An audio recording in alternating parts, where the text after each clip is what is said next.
Okay, let's go ahead and look at Unit 6, quadratic equations and functions. Okay, a lot of this can be used with Desmos, so make sure you're paying attention to when I'm using Desmos so you can rock this part on the test. So let's go ahead. The first uh, two questions, 7 and 8, they want us to write the function in factored form. So that is when we're going to use our snowflake method.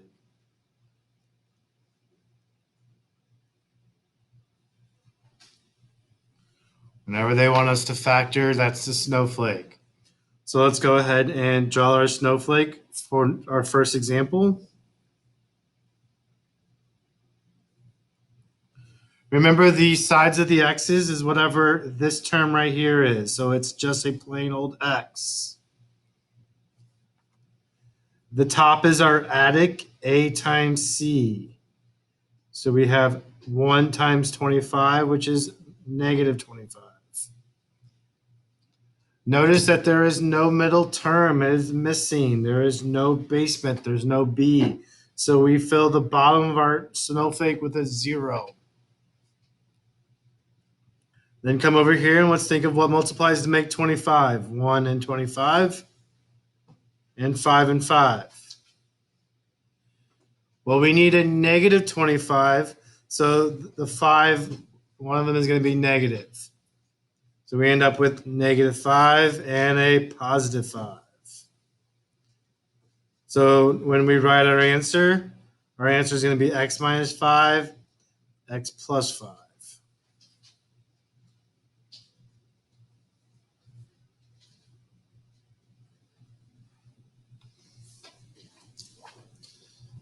The next one's kind of a pain in the butt because it's going to be some bigger numbers that we're going to have to find factors of. Let's draw our snowflake once again.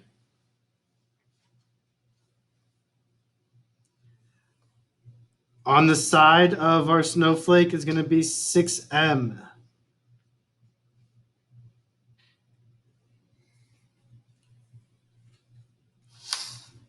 Our addic is going to be our 6 times our negative 33. 6 times negative 33 is a negative 198. Our basement's going to be a plain old 13.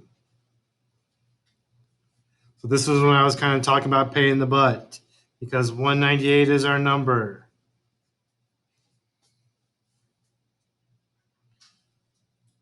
So obviously 198 and 1. 198 divided by 2 is 99. I'm not liking the numbers so far because we need them to subtract to make 13. 198 is 3 and 66.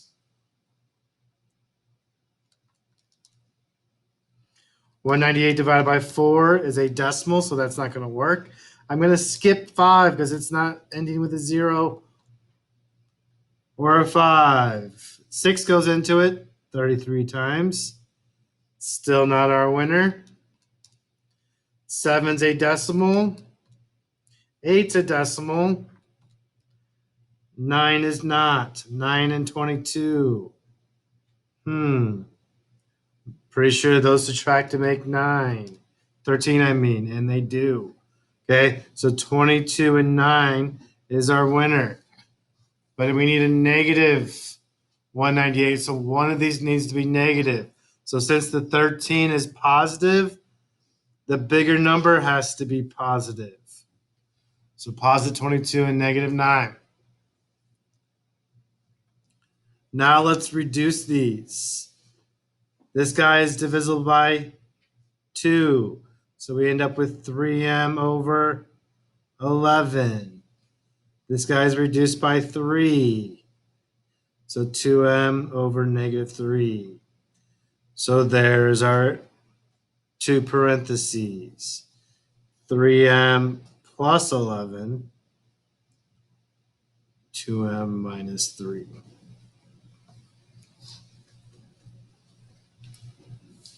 Write the function in factored form. So once again, they want us to snowflake this. The side is going to be a plain old x. The attic is going to be a negative 112 and the basement a negative 9.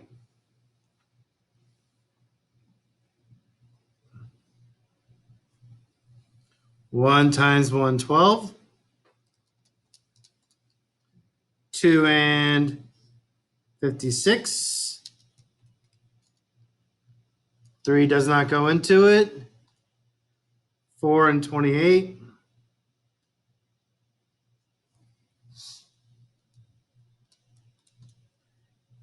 6, no. 7 and 16. There's our winner. Because 16 minus 7 is 9. I need one of these to be negative. So since the basement is negative, our bigger number needs to be a negative. So x plus 7, x minus 16.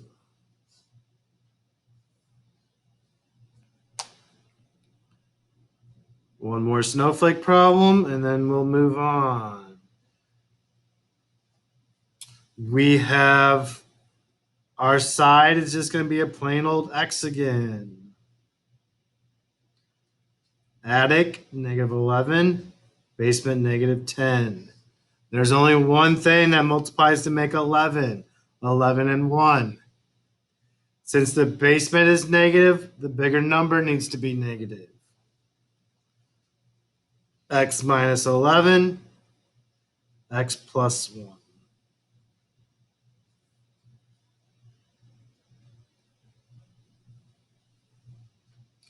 So on number 7 and 8, they just wanted us to factor. Now on the next problems, they want us to solve. Find the solution, round to the nearest tenth. So I'm going to show you two ways. I'm going to show you how I taught it, and then I'm going to show you the cheat with Desmos. Find the solution. So let's go ahead and snowflake this. The side of my x's is going to be a 4x.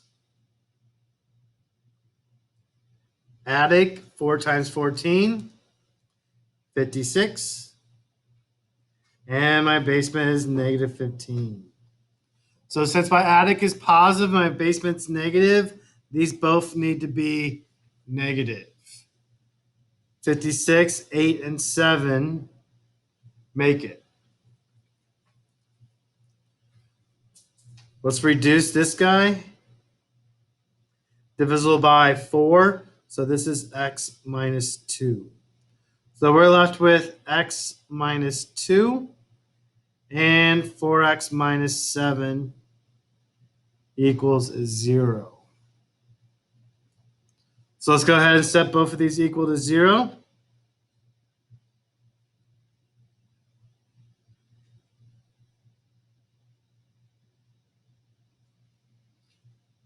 We get x equals a 2.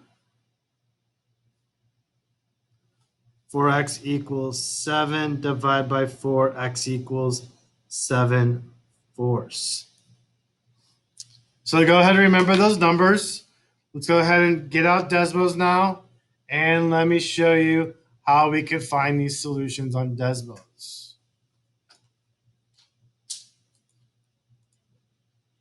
So our equation is 4x squared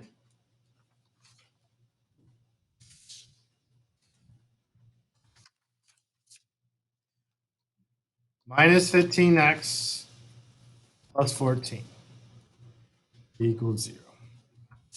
Pretty much when you're trying to find your solutions of a quadratic, pretty much just find where it crosses the x-axis, and you will find your answers. So you just click where it crosses the x-axis, 1.75. If you put 7/4 in your calculator, guess what you're going to get? 1.75. So there's your 7/4, and there's your 2.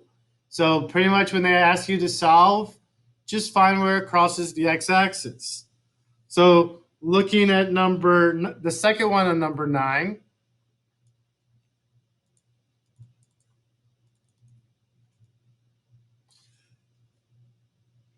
We have 8x squared plus 2x minus 3 equals 0. Go ahead and go find our graph. See where it crosses the x-axis? It crosses the x-axis at negative 0.75 and 0.5. Boom. You don't even need to factor. You can just graph it on Desmos and get your answers. What is the solution set for the following quadratic? Well, what do we not like about number 10 is that the first one is not set equal to 0. So before we even put into Desmos, we have to set equal to 0.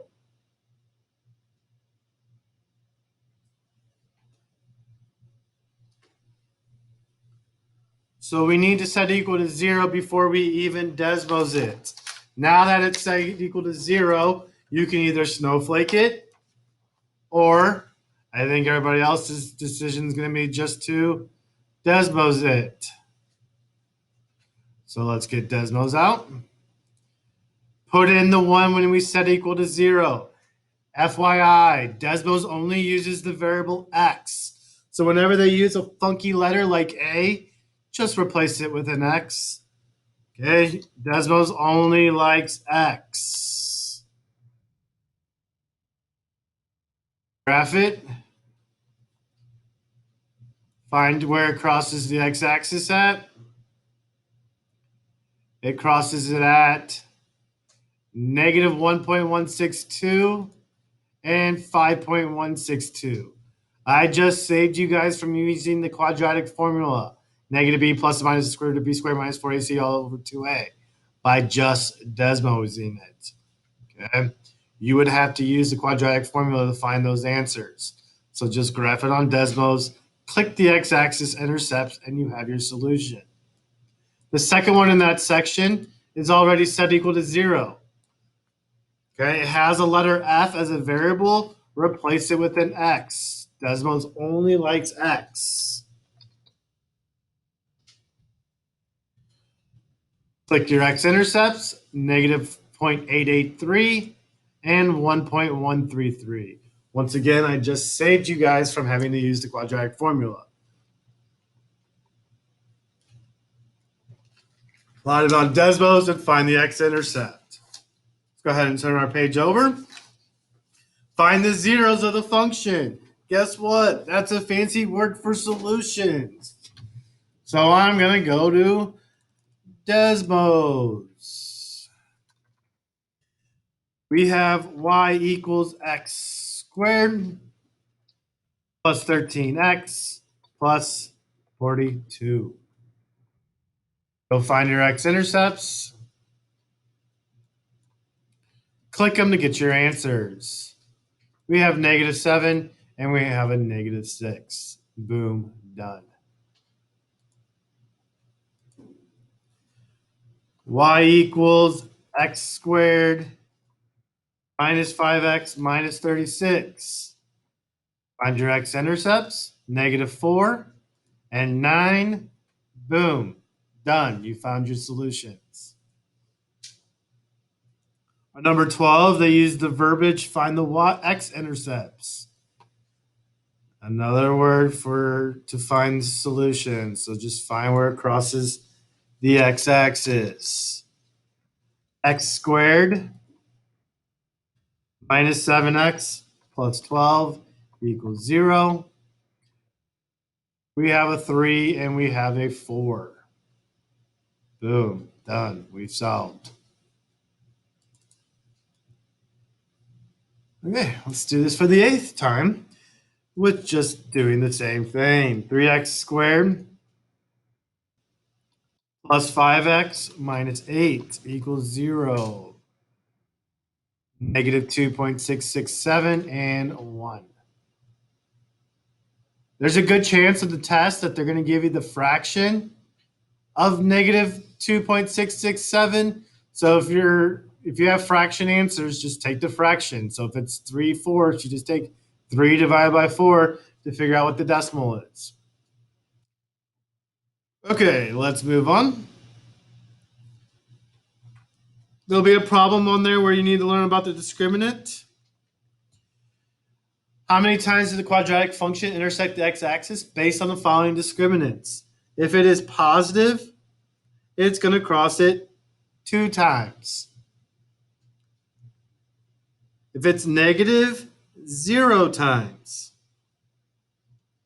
And if it's 0, 1 time.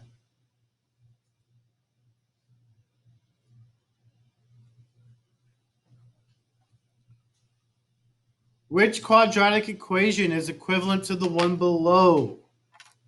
Well, I'm going to type in the one below into Desmos and then wait for it to match the other graph. So let's go to Desmos. I'm going to type what I want to match. I want to match x plus 4, x plus 4, x minus 2 equals 0. Oh, I put a. Okay, so there's my graph. Now I'm going to put all the choices A, B, and C in until it overlaps the graph that we have. So first one, x plus 1 squared equals 8.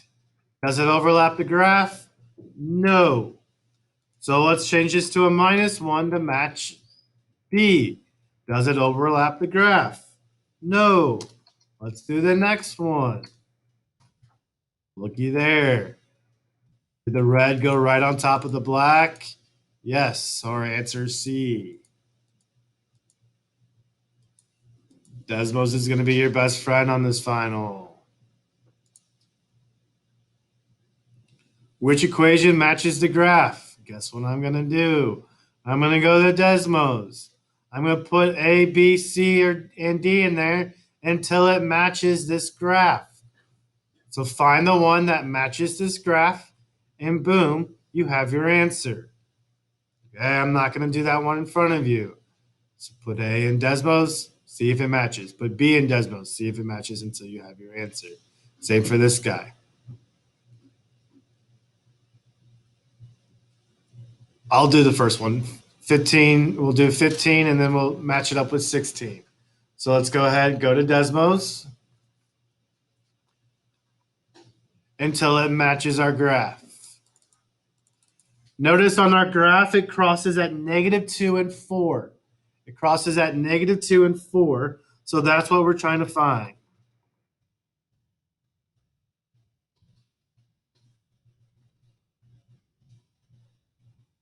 Nope. Letter A is a negative. Let's go ahead and move on to letter B. X squared minus 2x minus 8. Okay, that's looking promising. It's crossing at -2 and 4. I like it. It's crossing the y-axis at -8. I like it. Vertex at 1, -9. I like it. Letter B is our answer. It matches exactly. And on number 16, they want us to find the vertex of that guy. Well, the vertex of that guy is literally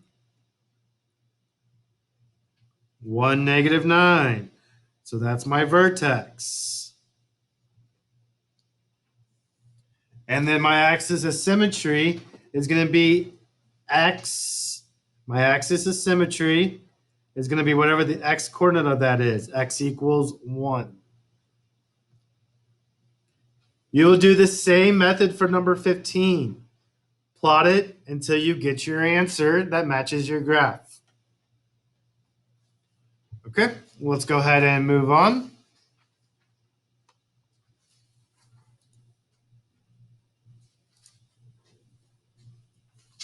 Determine the maximum or minimum, and what is the vertex?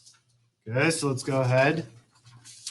Plot this on Desmos. Figured out if it's a max or a min, and then state the vertex. So my first one is y equals x minus 1 squared plus 12. at? There you are. So since it is a valley, this point is our lowest point of the graph. That's going to make it a minimum. Let's zoom in and find our vertex. It is at 112. So this guy is a minimum at 112. Let's do the next one. We have negative x plus 3 squared minus 5. Go ahead and find our graph. Where you at? There you are. Notice now it is a mountain. So our vertex is the highest point. That makes it a maximum. And our vertex is located at negative 3, negative 5.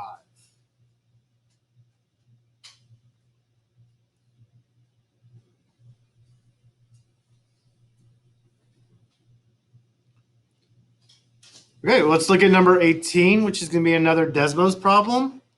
So which statement is it true about the minimum values of the two quadratic functions below? So the first one is a graph. So we have y equals x squared minus 2x minus 3. And the next guy is a table. So there is a table button over here. Let me repeat how I did that. I did it kind of fast. There's a plus sign over here. Add plus, and then you can add a table.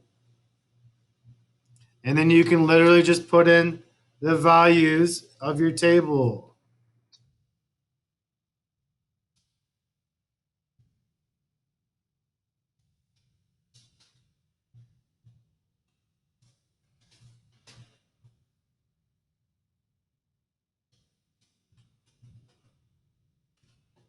So now we can kind of see our graph.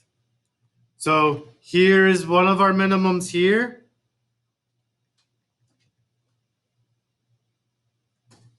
So here's one right here. That's f of x's minimum. And here is g of x's minimum.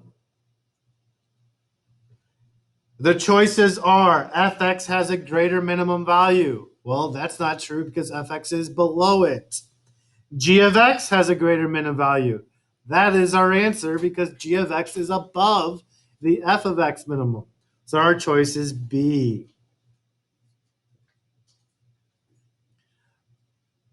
That's a new feature I've showed you with this table. I showed you a little different back in the day how to do tables. That makes life a lot easier to do the table that way. Let's look at the second example of that one. This time they're both graphs. So f of x is y equals x minus 3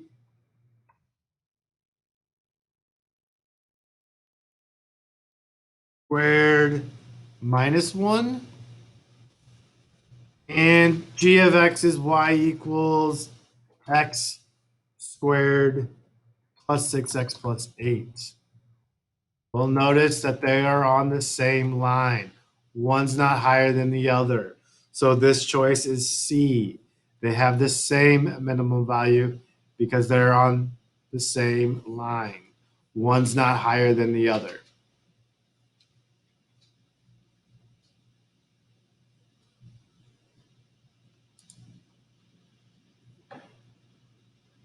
How would the graph of x squared be shifted to produce the next graph? Well, since the plus 5 is on the outside, that is going to move our object up 5. If that was a negative 5, we would move it down. That guy will not lie to you. This guy will. This is a minus 1. So this is either left or right. But this guy likes to lie. So this is going to be right 1.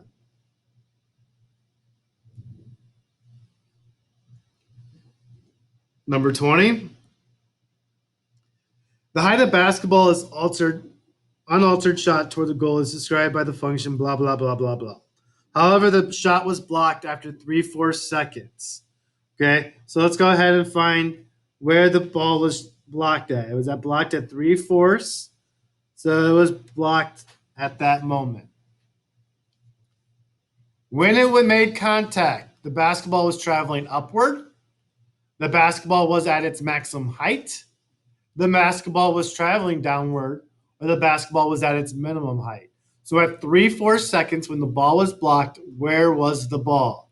It was at its maximum height. So B. If it was blocked somewhere in here, we would have chose A because it was traveling upward. If it was blocked somewhere in here, we would choose C. It would be traveling downward. Okay. Function H models the relationship between the height of the rock and the amount of time since it began to fall, according to the function's graph, which is the approximate value of h to the 10. So let's find 10, go up, and find where it crosses. So it's somewhere here, which I would bet 12. That makes no sense. 1500 is way up here. That makes no sense. 900 is the only one that makes sense of that grouping. So C equals 900.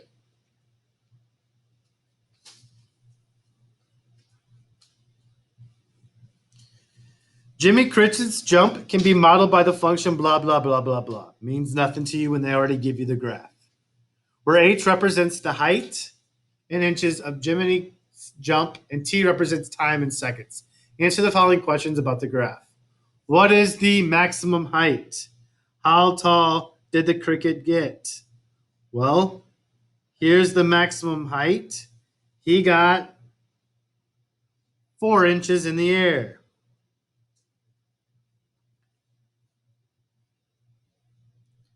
What was his height at 0.5 seconds?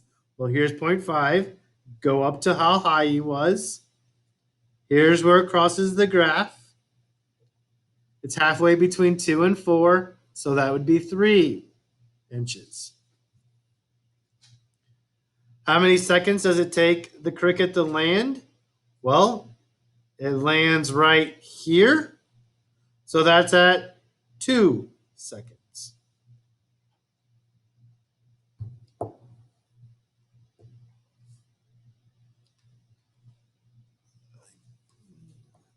All right, that's it for Unit 6. Check out all the videos.